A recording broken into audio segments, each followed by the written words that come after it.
রব্বুল আলামিন যাদেরকে জাহান্নামে দিয়েছে, এই জান্নাতি বান্দারা সেই জাহান্নামীদেরকে বলবে, তোমরা এই জাহান্নামে আসার কারণ কি? কি কারণে তোমাদেরকে এই সাকার নামে জাহান্নামে আসা হয়েছে?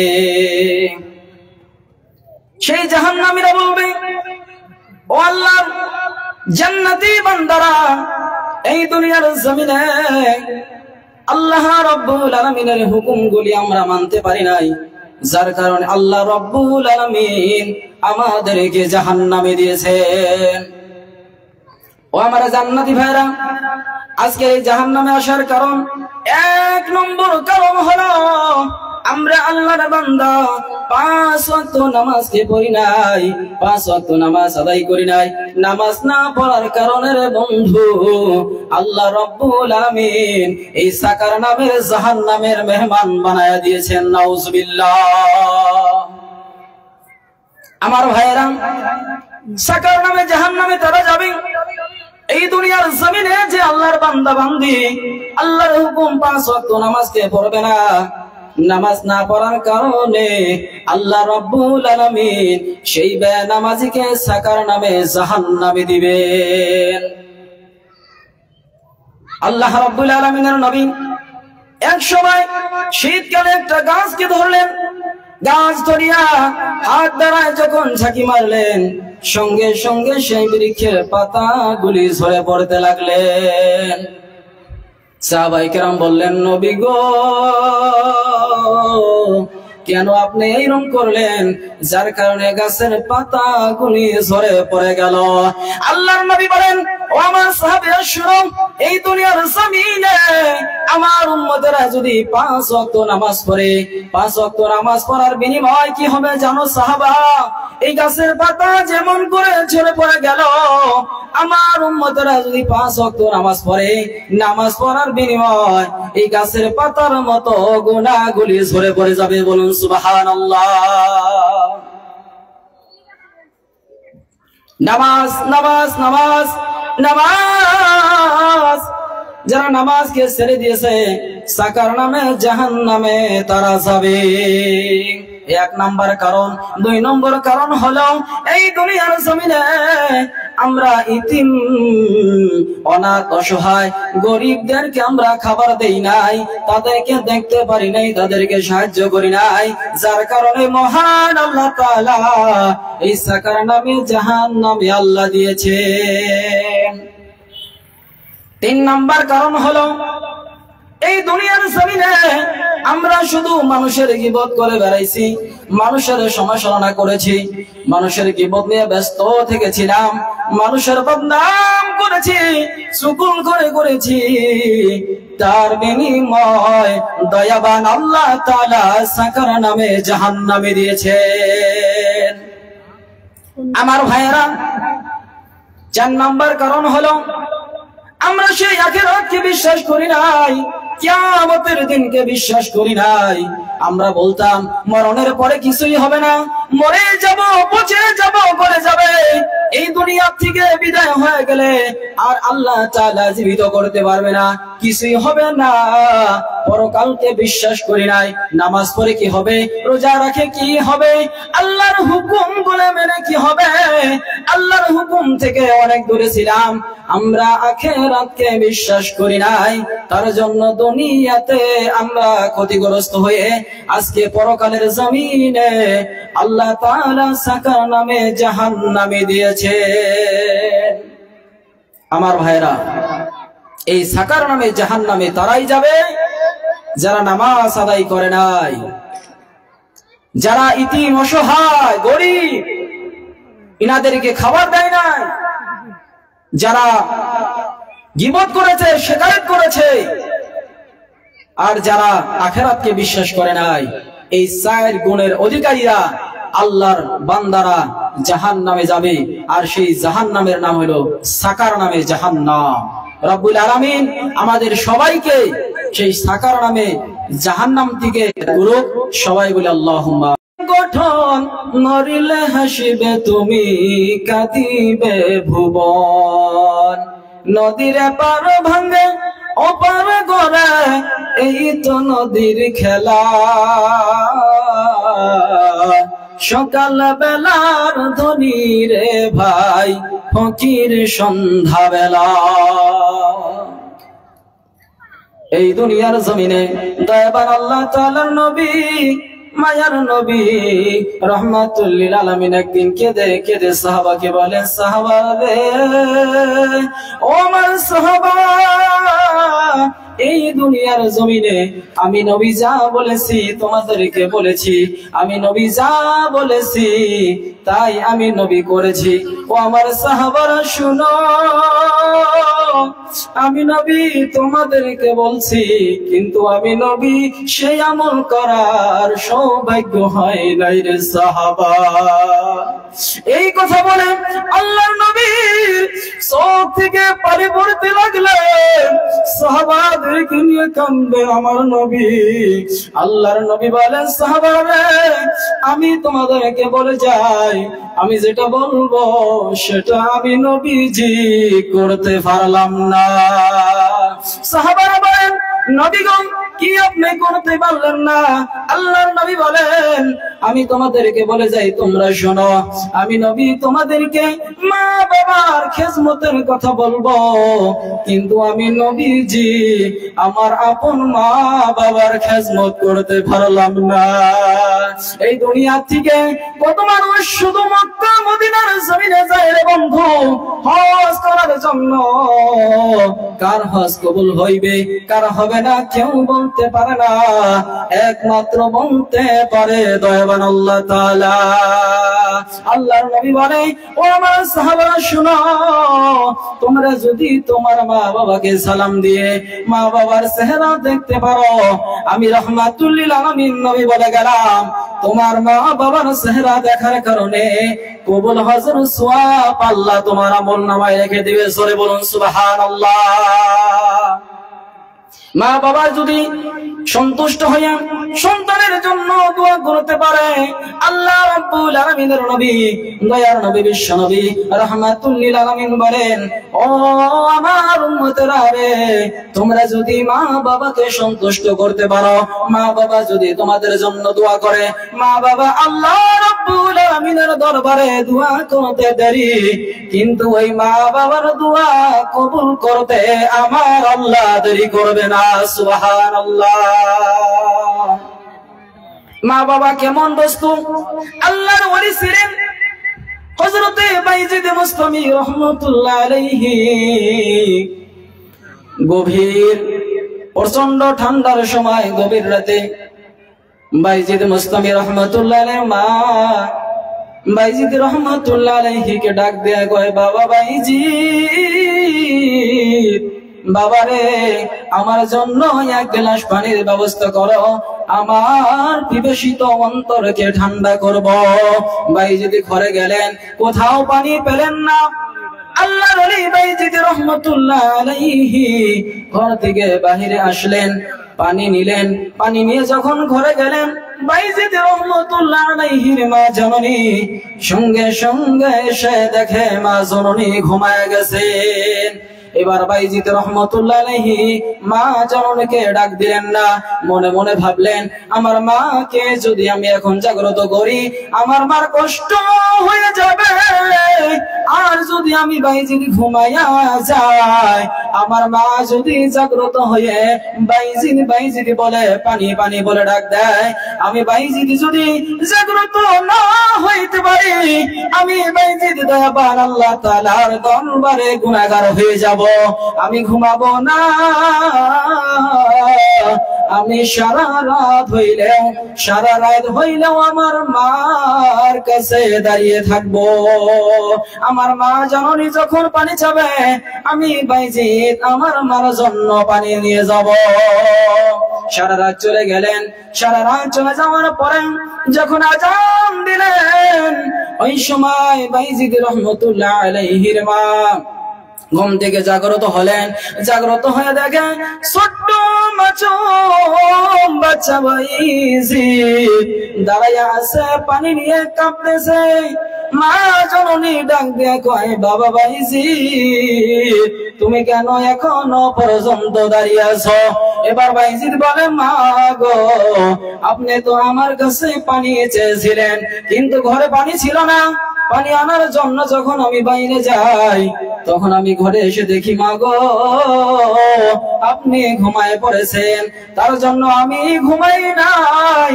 আপনাকেও জাগ্রত করি নাই। আপনাকে যদি জাগ্রত করি আপনার ঘুম নষ্ট হয়ে যাবে, কষ্ট পাবেন। আমি যদি ঘুমায় যাই, আপনি যদি আমাকে ডাকেন, আমি যদি ঘুম থেকে জাগ্রত না হয়, মা গো আপনার কষ্ট হয়ে যাবে। এই কথা শুনে মায়ের কলিজা ঠান্ডা হয়ে গেল। পানি দিয়ে ওযু করে ফজরের নামাজ আদায় করলেন। ফজরের নামাজ আদায় করে ওই বাইজিদের মা আল্লাহর কাছে দুটি হাত তুলে বলে, আল্লাহ আল্লাহ আমার বাইজিদের উপরে আমি মা খুশি হয়ে গেছি। আমার বাইজিদকে আল্লাহ সুলতানুল আরিফিন বানায়া দাও। মা দোয়া করতে দেরি, দয়াবান আল্লাহ তাআলা বাইজিদকে সুলতানুল আরিফিন বানায়া দিতে দেরি করে না। সুবহানাল্লাহ। রাহমাতুল লিল আলামিন নবী বলেন, এই দুনিয়ার জমিনে তিন শ্রেণীর মানুষ, তিন ব্যক্তি যদি দোয়া করে, দয়াবান আল্লাহ তাআলা সঙ্গে সঙ্গে ওই তিন ব্যক্তির দোয়া আল্লাহ কবুল করে না। রাহমাতুল লিল আলামিন বলেন, এক নাম্বার হলো মুসাফির ব্যক্তি। মুসাফির ব্যক্তি দোয়া করলে দয়াবান আল্লাহ তাআলা সেই মুসাফির ব্যক্তির দোয়া আমার আল্লাহ কবুল করে না। রাহমাতুল লিল আলামিন বলেন, দুই নম্বর হলো সন্তানের জন্য যদি মা বাবা দোয়া করে, সঙ্গে সঙ্গে দয়াবান আল্লাহ তাআলা ওই মা বাবার দোয়া আমার আল্লাহ কবুল করে না। রাহমাতুল লিল আলামিন বলেন, মাজলুম ব্যক্তি যদি আল্লাহর দরবারে দোয়া করে, সঙ্গে সঙ্গে সেই দোয়াটাও দয়াবান আল্লাহ তাআলা কবুল করে না। আমার ভাইরা, আমার বন্ধুরা, এই দুনিয়ার জমিন নেক আমল করার জায়গা। এই দুনিয়াতে যারা নেক আমল করবে, মহান আল্লাহ তাআলা তাদেরকে পুরস্কারে পুরস্কৃত করবেন। ও আমার সম্মানিত মা বোনেরা, আল্লাহ তাআলার নবী রাহমাতুল লিল আলামিন বলেন, এই দুনিয়ার জমিনে যে নারীর মধ্যে 4টি গুণ থাকবে, রাহমাতুল লিল আলামিন বলে সে নারী হবে জান্নাতি। জোরে বলুন সুবহানাল্লাহ। 4টা গুণ, 4টা আমল যে আমার সম্মানিত মা বোনেরা করবে, মহান আল্লাহ তাআলা সেই নারীদেরকে জান্নাতের মেহমান বানায় দিবেন। ও আমার সম্মানিত মা বোনেরা, কি 4টি আমল? এক নাম্বার দয়াবান আল্লাহ তাআলার নবী রাহমাতুল লিল আলামিন বলেন, এক নাম্বার আমল আমার সম্মানিত মা বোনেরা করবে, সেটা হলো 5 ওয়াক্ত নামাজ। 2 নম্বরে রাহমাতুল লিল আলামিন বলেন, রমজান মাসে রোজা রাখা লাগবে। রাহমাতুল লিল আলামিন নবী বলেন, 3 নম্বর হলো পর্দা, লজ্জাস্থানের হেফাজত করা। 4 নম্বরটা হলো স্বামীর খেদমত করা। এই 4টা আমল যে নারী করবে, সেই নারীকে আল্লাহ রাব্বুল আলামিন জান্নাতুল ফিরদাউসের মেহমান বানায়া দিবেন। ও আমার সম্মানিত মা বোনেরা, মদিনার জমিনে একজন মহিলা বিখ্যাত সাহাবী ছিলেন, হযরত আসমা বিনতে ইয়াজিদ আনসারী রাদিয়াল্লাহু তাআলা আনহা। এক সময় বিশ্ব নবী সাল্লাল্লাহু আলাইহি ওয়াসাল্লামকে ডাক দিয়া কয়, নবী গো, আমি মহিলাদের তরফ থেকে আসছি গো নবী, একটা প্রশ্ন আমি ইয়াজিদ আনসারী রাদিয়াল্লাহু তাআলা আপনাকে বলতে চাই। বিশ্বনবী বলেন, ও আমার প্রিয় সাহাবী হযরত আসমা বিনতে ইয়াজিদ আনসারী রাদিয়াল্লাহু তাআলা আনহা বলো কি প্রশ্ন নিয়ে এসেছো? হযরত আসমা বিনতে ইয়াজিদ আনসারী রাদিয়াল্লাহু তাআলা আনহা বলেন, নবী গো, আমি তো দেখতে পাই এই দুনিয়ার জমিনে পুরুষেরা যতগুলি নেক আমল করতে পারে, মেয়ে মানুষ ওইগুলিও করতে পারে না। বিশ্বনবী বললেন, কি করতে পারে না? হযরত আসমা বিনতে ইয়াজিদ আনসারী বলেন, নবী গো,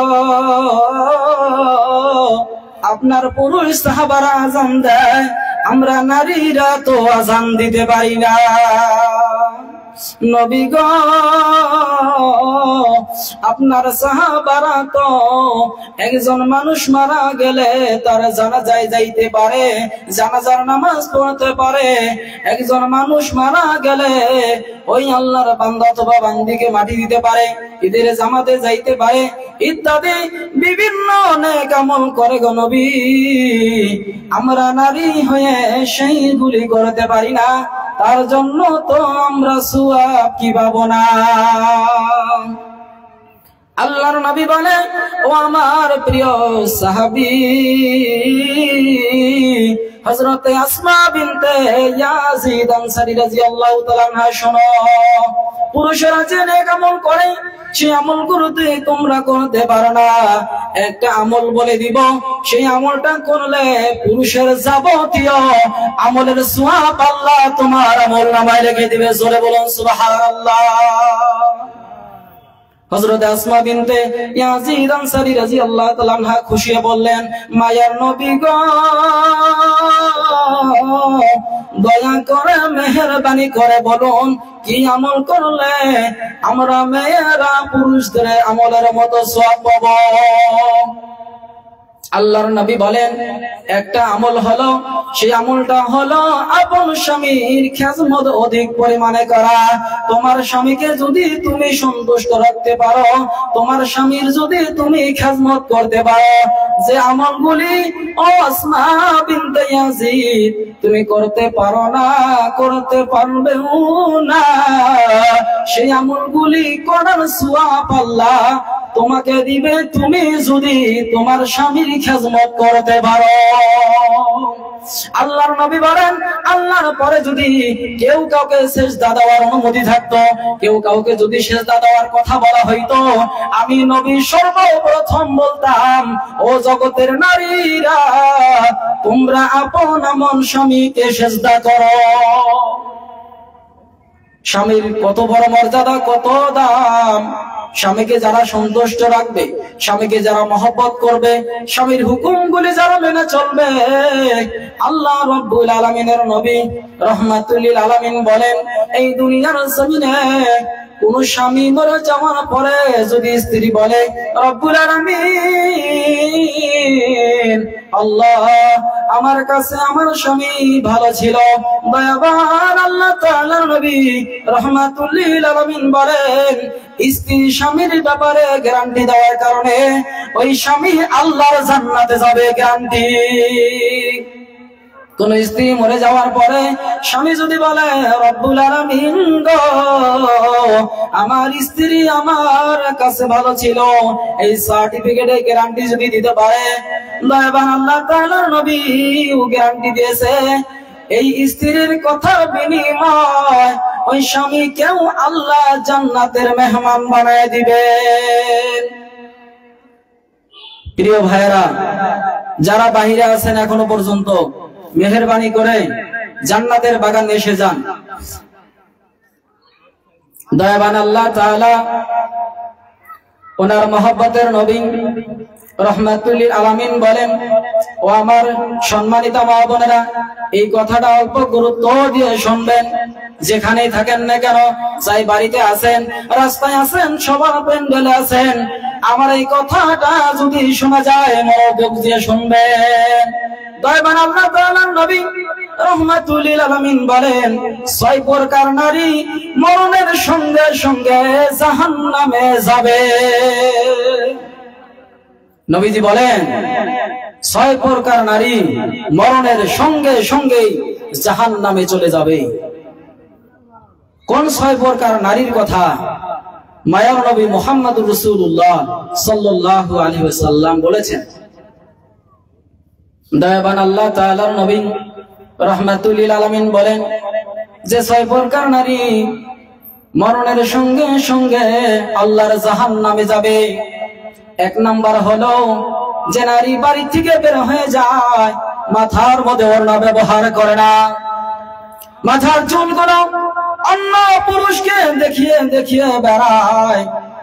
ইসলামের যে পোশাক, সেই পোশাকগুলি পরিধান না করিয়া নিজের রূপ সৌন্দর্য অন্য পুরুষকে দেখিয়ে বেড়ায়। আমার সম্মানিত মা বোনেরা, যে নারীরা বাড়ি থেকে বের হবে মাথায় ওড়না ব্যবহার করবে না, বর্তমান দেখা যায় আমরা এটার মধ্যে আছি, ওড়না আমরা ব্যবহার করতেই চাই না, যদিও করি আমরা মাফলারের মতো পেছায় রাখি। কিন্তু নবীজি বললেন না, হবে না, তোমার মাথার চুলগুলি ঢেকে রাখো। তোমার চুল যদি অন্য পুরুষে দেখে, আমি নবী ঘোষণা করে গেলাম মরণের সঙ্গে সঙ্গে জাহান্নামে যাওয়া লাগবে।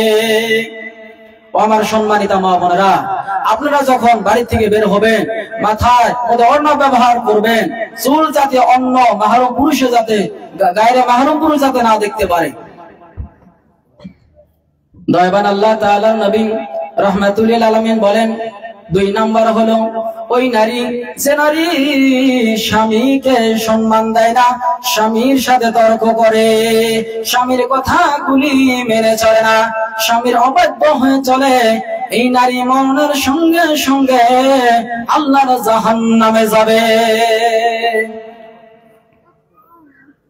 দয়াবান আল্লাহ তাআলার নবী রাহমাতুল লিল আলামিন বলেন 3 নাম্বার হলো যে নারী নিজের স্বামী বাদ দিয়ে অন্য পুরুষের সঙ্গে হাসি ঠাট্টা করে। হইতে পারে সামনাসামনি কথা বলে, নতুবা ফোনের মধ্যে কথা বলে। বর্তমান দেখা যায় কিছু কিছু মা বোনেরা পরকীয়ার মধ্যে ব্যস্ত, নিজের স্বামীকে বাদ দিয়া অন্য পুরুষের সঙ্গে বাড়িতে এনে কথা বলে, অথবা মোবাইল ফোনের মধ্যে গল্প ব্যস্ত থাকে। নিজের স্বামীকে সময় দেয় না, অন্য পুরুষের সঙ্গে কথা বলতে ভালো লাগে, অন্য পুরুষের সঙ্গে বসতে ভালো লাগে। দয়াবান আল্লাহ তাআলার নবী বলেন নিজের স্বামী ছাড়া অন্য পুরুষের সঙ্গে যারা হাসি ঠাট্টায় লিপ্ত থাকবে তারা মরণের সঙ্গে সঙ্গে আল্লাহর জাহান্নামে যাবে। দয়াবান আল্লাহ তাআলার নবী বলেন 4 নাম্বার হলো ওই নারী যে নারী অপবিত্র হয়ে যায়, পবিত্র হইতে অলসতা করে। এই পবিত্রতা হইতে অলসতা করার কারণে এই মা বোনেরা নামাজ পড়তে পারে না, বিভিন্ন অজুহাত দেখায়, এইটা হয়েছে এইটা হয়েছে, ছেলে পেশাব করে দিয়েছে, বিভিন্ন নাপাকির কথা বলে, বিভিন্ন অপবিত্র কথা বলে, যার কারণে নামাজ পড়তে পারে না, বিভিন্ন আমল করতে পারে না। যে নারীরা অপবিত্র হয়েছে, পবিত্র হইতে দেরি করে, অলসতা করে, ওই নারী মরণের সঙ্গে সঙ্গে আল্লাহর জাহান্নামে চলে যাবে। দয়াবান আল্লাহ তাআলার নবী রাহমাতুল লিল আলামিন বলেন 5 নাম্বার হলো ওই নারী যে নারী কথায় কথায় মিথ্যা বলে, কিরা কসম খায়, কোরআনের কসম, মার কসম, আমার সন্তানের কসম, সুকুল ঘুরি বেড়ায়, গীবত করে, বিভিন্ন ধরনের বদনাম করে ঘুরে বেড়ায়। এই ধরনের নারী মরণের সঙ্গে সঙ্গে আল্লাহর জাহান্নামে যাবে। দয়াবান আল্লাহ তাআলার নবী রাহমাতুল লিল আলামিন বলেন 6 নাম্বার হলো ওই নারী যে নারী অন্য কারো উপকার করার পরে কথায় কথায় খোঁটা দেয়, এবং অন্য কোন নারী যদি সুখী হয় ওই নারীর সুখ দেখে সেই নারী সহ্য করতে পারে না। সেই নারীর কেমন করে সংসার ভাঙা যাবে, তাদের মধ্যে কেমন করে কাঁচাল ভাজানো যাবে, এই ধরনের কথা যে নারীরা বলে বেড়ায়, এই নারীরা মরণের সঙ্গে সঙ্গে আমার আল্লাহর জাহান্নামে চলে যাবে। ও আমার সম্মানিত মা বোনেরা, দয়াবান আল্লাহ তাআলার নবী রাহমাতুল লিল আলামিন বললেন, এই 6 ধরনের গুণ, এই বড় গুণ যাদের মধ্যে আছে, এখনো সময় আছে, খাঁটি দিলে তওবা করে নেক আমল করনা ওলা হয়ে যায়, আল্লাহর কাছে তওবা করি, অবশ্যই দয়াবান আল্লাহ তাআলা আমাদেরকে মাফ করে দিবেন। আমার ভাইরা, আমার বন্ধুরা, সেই মক্কার জমিনে একজন ধনাঢ্য মহিলা ছিলেন, রূপবতী গুণবতী, কোনো দিকে কম ছিল না। আম্মা জান হযরতে খাদিজাতুল কুবরা রাদিয়াল্লাহু তাআলা আনহা। এত ধনী মানুষ, এত রূপবতী, সব চাইতে আম্মা জান মা খাদিজা রাদিয়াল্লাহু তাআলা আনহার যেটা বড় সার্টিফিকেট ছিল, সেই মক্কার অলিতে গলিতে একটাই নাম প্রচারিত হইতো, তোহরা। এই দুনিয়ার জমিনে, এই মক্কা নগরীতে একজন নারী আছে, যে নারীর নাম হলো হযরতে খাদিজা। ওই খাদিজাকে আমরা খাদিজা বলি না, এই খাদিজাকে বলি আমরা তোহরা, পবিত্র নারী। ও আমার ভাইরা, অনেক ধন সম্পত্তির মালিক ছিলেন। ওনার আম্মা জান খাদিজা রাদিয়াল্লাহু তাআলা আনহা 2 জায়গায় বিবাহ হয়েছেন, বিধবা হয়েছেন। উনি ভাবলেন, আমার 2 জায়গায় বিবাহ হয়েছে, আমি আর জীবনে কোনোদিন আর অন্য কোন পুরুষকে গ্রহণ করব না। এই ধরনের একটা কথায় আবদ্ধ পড়ে গেলেন। এই ব্যবসা কে চালাবে? আমার তো স্বামী নাই, আমার তো বাবা নাই, এই বিশাল সম্পত্তি, এই ব্যবসা বাণিজ্য কে দেখা করবে? আমি তো অনেক মানুষ নিয়েছি, কিন্তু যাকে আমি আমার ব্যবসার ম্যানেজার বানাই, সেই ম্যানেজার তো 6 করে, হিসাবে গন্ডগোল করে, আমানতের খিয়ানত করে, আমার ব্যবসা লাহে লাহে ধ্বংস করে দেওয়ার উপক্রম হয়ে যায়। আমি যাদেরকে দিয়ে কাম করাই, যাদেরকে আমি ব্যবসার ম্যানেজার বানাই, ওদের দ্বারা আমার কোনো ফায়দা হয় না, আমার ব্যবসার মধ্যে শুধু লস হয়ে যায়। আমি এই ধন সম্পত্তি, এই ব্যবসা বাণিজ্য আমি কেমন করে রক্ষা করব? এমন একজন মানুষকে পাওয়া যাবে, যে মানুষটা আমানতদার হবে, বিশ্বাসী হবে, যে মানুষটা আমার ব্যবসা কোনো ধরনের ত্রুটি করবে না। আম্মা জান খাদিজা রাদিয়াল্লাহু তাআলা আনহার একজন প্রিয় বান্ধবী ছিলেন, যার নাম ছিল নাফিসা। নাফিসাকে বলেন, আম্মা জান, ও নাফিসা, তুমি দেখো মক্কা নগরীতে দেখো কি কেউ পাওয়া যায় নাকি, যে মানুষটা আমি খাদিজার ব্যবসার ম্যানেজার হবে, যে মানুষটা আমি খাদিজার ব্যবসা সুন্দরভাবে বিশ্বাসের সাথে আমানতদার হিসাবে পালন করবে। নাফিসা কি করলেন? মক্কার অলিতে গলিতে খবর করলেন। সবাই বললেন, এই মক্কা নগরীতে কি এমন একজন মানুষ পাওয়া যাবে, যে মানুষটা আমানত সহকারে খাদিজার ব্যবসার ম্যানেজার হবে? খাদিজা রাদিয়াল্লাহু তাআলা আনহার বান্ধবী নাফিসা বললেন,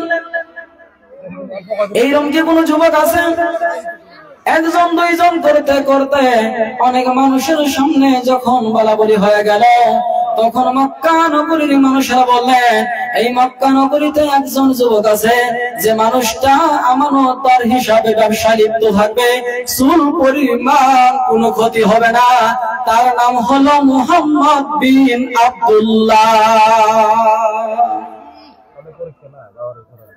মুহাম্মদ বিন আব্দুল্লাহ এই যুবক দেখতেও যেমন সুন্দর, কামেও তেমন সুন্দর, আমি কোনদিন দেখি নাই। এই মুহাম্মদ বিন আব্দুল্লাহ কোনদিন মানুষের সঙ্গে কেচাল করেছে, কোনদিন মিথ্যা কথা বলেছে, কোন ধরনের খারাপ গুণ আমরা মক্কার মানুষ আমরা কোনদিন দেখি নাই। মক্কা নগরীর মানুষ সবাই মুহাম্মদ সাল্লাল্লাহু আলাইহি সাল্লামের প্রশংসা করলেন, অনেক মানুষের প্রশংসা করলেন। নাফিসা চলে গেল, ও আমার বান্ধবী খাদিজা, একজন মানুষ পাওয়া গেছে যে মানুষটা আপনার ব্যবসার ম্যানেজার হতে পারবে, চুল পরিমাণ এদিক সেদিক করবে না। উনি হলেন মোহাম্মদ বিন আব্দুল্লাহ। খাদিজা রাদিয়াল্লাহু তাআলা আনহা বলেন, অবশ্যই মোহাম্মদ বিন আব্দুল্লাহর নাম আমি অনেক শুনেছি, কিন্তু আমি দেখি নাই। অনেক সুনাম আছে, অনেক প্রশংসনীয় মানুষ। এই মোহাম্মদ বিন আব্দুল্লাহর ব্যাপারে আমি কোনোদিন কোনো খারাপ গুণ শুনি নাই। ও নাফিসা, যাও যাও যাও, আমার দাওয়াতটা মোহাম্মদ বিন আব্দুল্লাহকে দিয়ে আসো। নাফিসা কি করলেন? বিশ্বনবী সাল্লাল্লাহু আলাইহি সাল্লামের কাছে আসলেন। ও মুহাম্মদ, আমার বান্ধবী এই মক্কা নগরের সবচাইতে ধনী রমণী জ্ঞানী গুণী খাদিজার ম্যানেজার কি আপনি হইতে পারবেন? আল্লাহর নবী বলেন, নাফিসা, আমি নবীর তো কেউ নাই, আমি নবীর মা নাই, আমি নবীর বাবা নাই, আমি নবীর দাদাও নাই, আমি নবীর ঘর নাই, বাড়ি নাই, টাকা নাই, পয়সা নাই, আমি কেমন করে ওই খাদিজার মতো এত বড় ধনাঢ্য মহিলার ব্যবসার ম্যানেজার হব? যখন এই কথা বললেন, মা খাদিজা আগে বলে দিয়েছেন কোনো কিছুর প্রয়োজন নাই, শুধু মানুষটা যদি ভালো হয় আমার সঙ্গে ব্যবসা করবে, যত লাভ হবে আমরা দুজনে ভাগ করে নিব, তার কোনো মালের প্রয়োজন নাই, শুধু বিশ্বাস নিয়ে আমানতদার হিসাবে আমার ব্যবসা পরিচালনা করবে। যখন ব্যবসার কথা বললেন, সেই সময় ছিল বিশ্বনবীর 23 বছর। ব্যবসার উদ্দেশ্যে সর্বপ্রথম যখন আলোচনা করলেন নবীর সঙ্গে, তখন বিশ্বনবীর বয়স ছিল 23 বছর। তখন বিশ্বনবী সাল্লাল্লাহু আলাইহি সাল্লামকে যখন বললেন যে মালের প্রয়োজন নাই, আপনি শুধু আমানতদার বিশ্বাসী হয়ে আমার ব্যবসা করবেন। 1 বছর, 2 বছর, 2টা বছর মুহাম্মদ সাল্লাল্লাহু আলাইহি সাল্লাম কি করলেন? ব্যবসা করলেন। বিভিন্ন দেশের মধ্যে মা খাদিজার সম্পত্তি নিয়ে যখন ব্যবসা করলেন, কিন্তু বিশ্বনবী সাল্লাল্লাহু আলাইহি সাল্লামের সঙ্গে একজন খাদেম পাঠিয়ে দিয়েছিলেন, খাদিজার খাদেম, যার নাম ছিল মাইসারা। মাইসারাকে এই জন্য পাঠানো হয়েছে, এটা কেমন মানুষ, কি করে কি না করে দেখবা, ওই খবরগুলি আমি খাদিজাকে পৌঁছায় দিবা। প্রথম বছরে ব্যবসার মধ্যে এত লাভে লাভ হয়ে গেলেন, কিন্তু মা খাদিজা খুশি হলেন না, কারণ ব্যবসার মধ্যে লাভ লস হবে এটা আমি কোনো খুশির হওয়ার কারণ নাই। আমি জানতে চাই এই লোকটা কি কারণে আমার ব্যবসার মধ্যে লাভ হলো, এই লোকটা কেমন ছিল। আমার ভাইরা, আমার বন্ধুরা, 1 বছর 2টা বছর যখন চলে গেল, এবার খাদেম মাইসারাকে ডাকতে কয়, বাবার কি ব্যাপার, কি কত মানুষ রাখলাম, কোনদিন তো এমন হলো না। এই মানুষটাকে 2 বছর রাখার কারণে এত সুনাম অর্জন করেছি আমি খাদিজা, মক্কার অলিতে গলিতে শুধু লাভে লাভ হয়েছে। ও মাইসারা, বলো এই যুবকের ভিতরে কি আছে? এবার মাইসারা বললেন, ও খাদিজা গো, এই 2টা বছর আমরা ব্যবসা করলাম, কোনদিন এই যুবকটা মানুষকে ঠকায় নাই। আমি মাইসারা দেখলাম এই যুবক কোনদিন মানুষের সঙ্গে কেচাল করে নাই। এই যুবকটাকে আমি দেখলাম, এই যুবকটা কোনদিন মানুষের সাথে কোনো ধরনের বেয়াদবি করে নাই। আমি দেখলাম এই যুবকটা কোনদিন চুল পরিমাণ টাকা পয়সা এদিক সেদিক করে নাই। খাদিজা গো, এক সময় রৌদ্রের সময় যাইতেছি, সকলের রোগ লাগতেছে, কিন্তু দেখতেছি এই যুবকের মাথার উপরে একটা আকাশের মেঘের টুকরা এসে দাঁড়িয়ে শ্যামা হয়ে গেছে, যার কারণে এই যুবকের মাথার মধ্যে সূর্যের তাপ লাগে না। মা খাদিজা বুঝতে আর বাকি রইল না, এমন মানুষ তো কোনদিন সাধারণ মানুষ হতে পারে না। মা খাদিজার বয়স 40 হয়ে গেল, বিশ্বনবীর বয়স 25 বছর হয়ে গেল। এবার একদিন নাফিসাকে বলে, ও আমার বান্ধবী,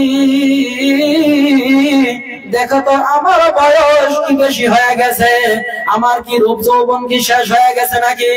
এবার নাফিসা বলে, কেন গো, এতদিন পরে আপনি বললেন আমার কি রূপ যৌবন শেষ হয়ে গেছে নাকি? মা খাদিজা বলেন, আমার 40টা বছর হয়ে গেছে, আমি আগে ওয়াদা করেছিলাম আমি কোন পুরুষকে গ্রহণ করব না, কিন্তু এমন পুরুষ তো আমি জীবনে দেখি নাই। এই মোহাম্মদ তো কোনদিন আমি খাদিজার দিকে তাকাই নাই। এই মোহাম্মদের 2টা বছরের এত গুণ দেখলাম, যে গুণ আমি কোন পুরুষের মধ্যে দেখি নাই। আমি তো ভাবছি পৃথিবীর কোন পুরুষ মানুষই ভালো না, কিন্তু এই মোহাম্মদকে না দেখলে তো বুঝতে পারতাম না আমার ধারণা ভুল, পৃথিবীর জমিনে পুরুষের মধ্যেও ভালো মানুষ আছে। এবার নাফিসা বলে, আপনি কি বলতে চান?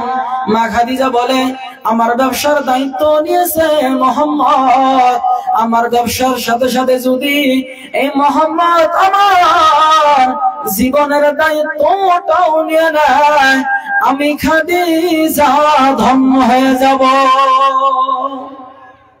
নাফিসা বলে, খাদিজা আপনার বয়স তো 40, আপনার ম্যানেজার মোহাম্মদের বয়স তো 25, এটা কেমন করে সম্ভব? খাদিজা বলে, এটা তো সম্ভব নয়, কিন্তু তারপরে আমি খাদিজার মন মানে না।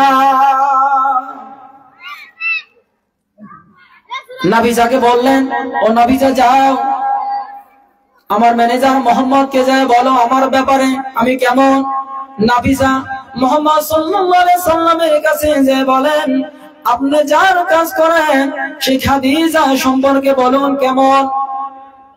বিশ্বনবী মুহাম্মদুর রাসূলুল্লাহ সাল্লাল্লাহু আলাইহি সাল্লাম বলেন, আমি কেন মক্কার সবাই জানে এক নামে খাদিজা হলো গুণবতী, রূপবতী, ধনাঢ্য মহিলা। শুধু এটাই নয়, খাদিজার সব চাইতে বড় পরিচয়, খাদিজা হলো মক্কা নগরীতে সব চাইতে ভালো পবিত্র মহিলা। সুন্দর সার্টিফিকেট দিয়ে দিলেন। নবীজির কাছে খাদিজা ভালো, আর মা খাদিজার কাছেও নবীজি ভালো। এবার নাফিসা বলে, আমি যদি একটা কথা বলি। নবীজি বললেন, কি কথা বলবেন বলেন। নাফিসা বললেন, আপনি খাদিজাকে বিবাহ করেন। বিশ্বনবী বলেন, না রে না, কারণ আমি নবী কিছুই বলতে পারবো না, কারণ আমি নবীর মা নাই, আমি নবীর বাবা নাই, আমি নবীর দাদা নাই রে নাফিসা। আমি কোনো কথা বলতে পারবো না, হ্যাঁ বলতে পারবো না, না বলতে পারবো না।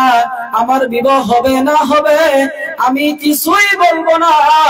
এই দুনিয়ার জমিনে আমার চাচা আবু তালেব যা বলবে তাই হয়ে যাবে। আমার সিদ্ধান্তই কোনো কিছু হবে না, আমার চাচার সিদ্ধান্তই হলো চূড়ান্ত ফাইনাল সিদ্ধান্ত। আল্লাহর নবী কেউ ছিল না, উনি কিন্তু একাই বিবাহ করতে পারতেন। এত বড় ধনী মহিলা আরো পাওয়া যাবে, সঙ্গে সঙ্গে বিবাহ করতেন। কিন্তু কি বললেন, আমি বিবাহ করব না, কারণ আমার গার্জিয়ান, আমার চাচা আছে। আমার চাচা যদি বলে হবে ও হবে, আর যদি বলে হবে না হবে না।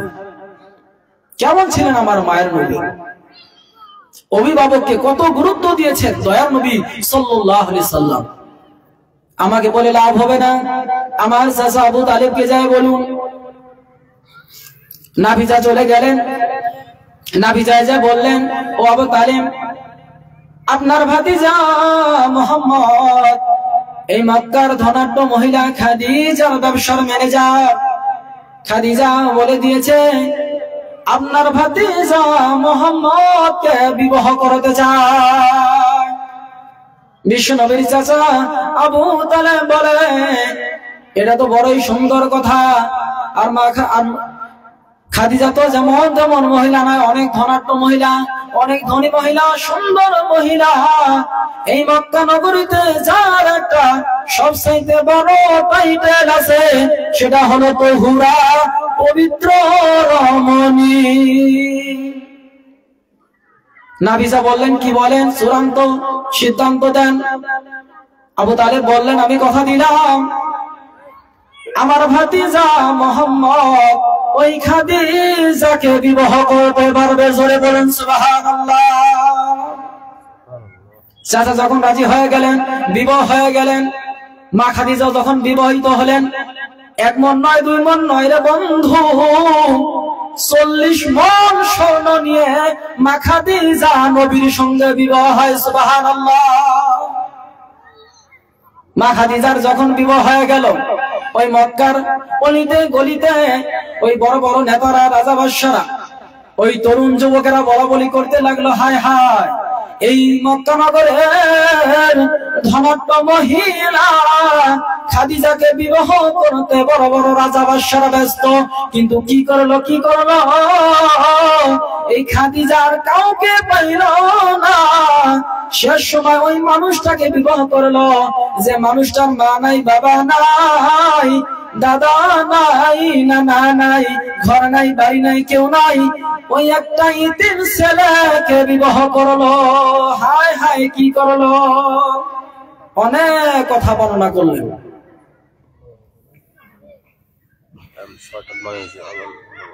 তো আমার প্রিয় ভাইরা, সামনে আজানের সময় হয়ে আসতেছে, অনেক লম্বা জীবনে, সেদিকে আমি যাব না। লাস্টের সামান্য মুক্তাসার একটা আলোচনা করে আমার বক্তব্য শেষ করব। অনেক লম্বা জীবনে লাস্টের দিকের যে কথাটা, একদিন মা খাদিজা অনেক কাঁদতেছে, নবী গো আমি কান্দি। বিশ্ব নবী সাল্লাল্লাহু আলাইহি সাল্লাম বলেন, খাদিজা তুমি কেন কাঁদো? নবী বলেন, খাদিজা বলেন, নবী গো আমি কান্দি এই জন্য, আমি কবরে কেমন করে থাকবো গো নবী, আমি খাদিজার কবরে কি হবে? নবী গো আমি আপনার কাছ থেকে কোনোদিন কোনো কিছু চাই নাই গো নবী, আমি আপনার কাছে যদি 3টা জিনিস চাই আপনি দিবেন। নবীজি বলেন, খাদিজা বলো কি চাও তুমি, আমি তোমাকে দিয়ে দিব। আম্মা জান খাদিজা রাদিয়াল্লাহু তাআলা আনহা বলেন, নবী গো আপনি বলেছেন কবরের চাইতে ভয়ঙ্কর জায়গার কোথাও নাই, যারা কবরে ঈমান আমল ছাড়া যাবে গো তাদের জন্য কবর হয়ে যাবে জাহান্নামের গর্ত। নবী গো আমি খাদিজা তো কিছুই করলাম না, আমি খাদিজা কেমন করে কবরে থাকবো, এই কবরের আযাব থেকে কেমন করে বাঁচবো গো নবী, তার জন্য আমি খাদিজা আপনার পরনের জুব্বাটা আমি চাই।